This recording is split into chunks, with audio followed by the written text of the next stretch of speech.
the Speeding Bulletin. My name is Steve Younis from supermanhomepage.com. This is all the Superman related news that happened during the week January 14th to January 20th, 2011. In movie news, actress Susanna York, best known to Superman fans as Lara, the Kryptonian mother of baby Kal-El in the film Superman the Movie, passed away last Friday aged 72. The British actress had a short battle with cancer. Our condolences to her family and friends. It's very sad news. Award-winning actor Anthony LaPaglia returns to his villainous roots as the voice of Lex Luthor in All-Star Superman, the all-new animated movie coming to Blu-ray and DVD on February 22nd. Warner Brothers released an interview with the Australian actor, including a few animated stills of Lex Luthor from All-Star Superman. Spanish DVD site Zona DVD claims that Warner Brothers will be releasing a Blu-ray version of the 2006 Superman Ultimate Collector's Edition 14-disc DVD box set. They claim the collection may be released as early as the end of 2011. I contacted sources within Warner Home Video, but I was unable to get any confirmation regarding this rumour. We'll keep investigating and let you know if we find out any further details one way or the other.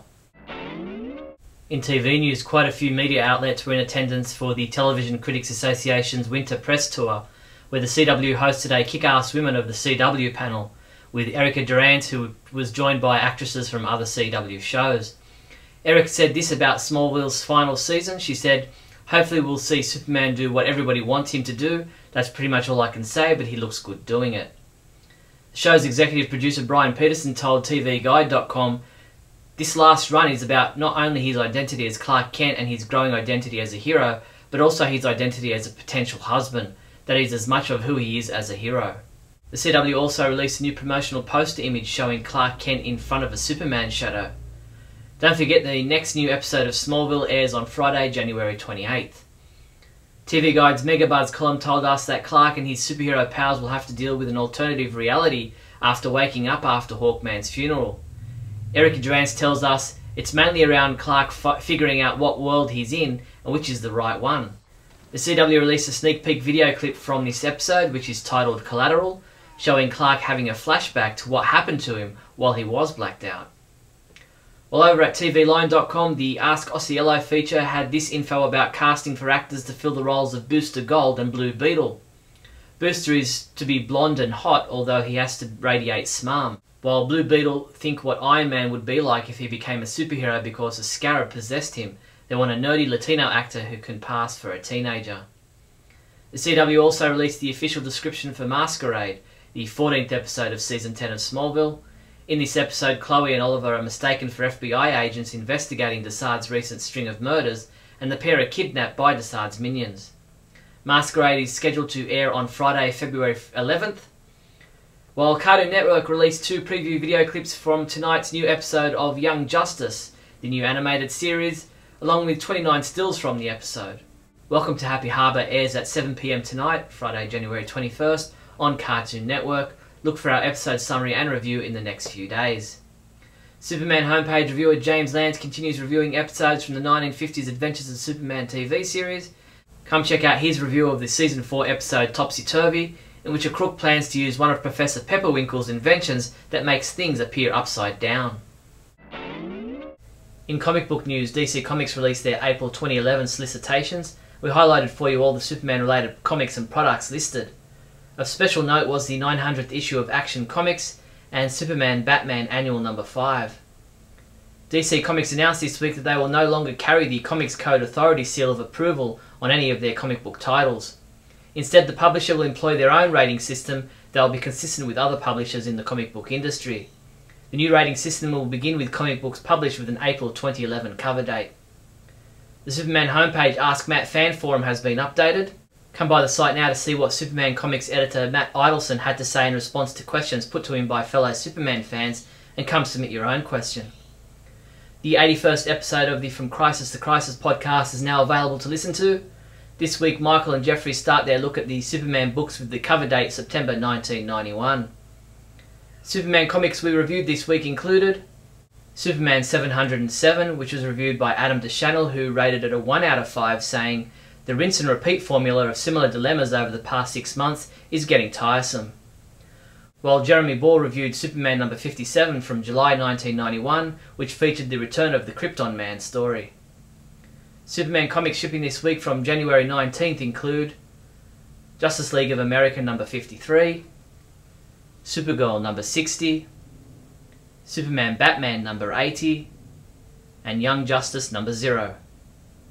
In other news, Hakes Auctions in York, Pennsylvania are hosting their 202nd online auction from February 1st to February 3rd, featuring an assortment of Superman rarities.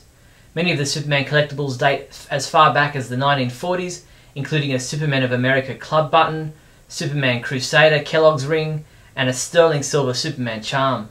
There are posters, cards, dolls, toys, comics, figurines, and more. Visit Hakes.com to see the complete range of Superman items to be auctioned off. A new poster image for Superman Requiem, the upcoming independent fan film put together by writer, producer and director Gene Falaise, was released this week. Follow updates on this film, which will be released to UK cinemas on February 22nd via themanofsteelisback.com. The Wat Rong Kun Buddhist temple in Chiang Rai, Thailand is quite unique. Designed by artist Charlam Chai Kosatpipat, the temple is adorned with ceiling, wall and floor paintings featuring popular fictional characters, including Superman. That's all the Superman news there was for the week January 14th to January 20th. I'm Steve Younis from SupermanHomepage.com. Great Scott! Great Scott! Great Scott!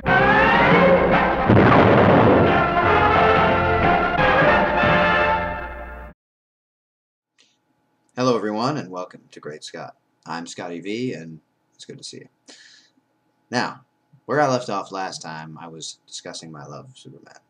Like many of you, I began to love the character when I was very young, 2, 3 years old maybe, running around pretending to be Superman, flying, well, not really flying, but jumping around pretending I was flying, leaping off different things, probably hurting myself many times in the process.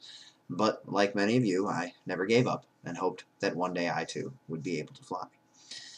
When I heard at 4 years old that there was going to be a Superman movie, I'm told by family that I was ecstatic, that I was running around the house even more than before, and that any time I would hear the music, the symbol, I would see an ad on television, that I would lose my mind. And we finally did go to see that movie. We went as a family, we went to dinner beforehand, and I insisted, as a 4-year-old, that I must have one of the red napkins that they had placed so nicely on the table around my neck so that I could be Superman. And when we went to the film, I ran up and down the aisle, flying every time I would see him. And of course it takes a while, for those of you who have seen the movie, and I'm guessing it's all of you, for him to actually appear on screen. So my mom said I was a little bit antsy, but once he appeared and flew toward that camera in that famous shot through Jor-El's frozen face, that I couldn't be stopped. I was up and down the aisle, I was all over.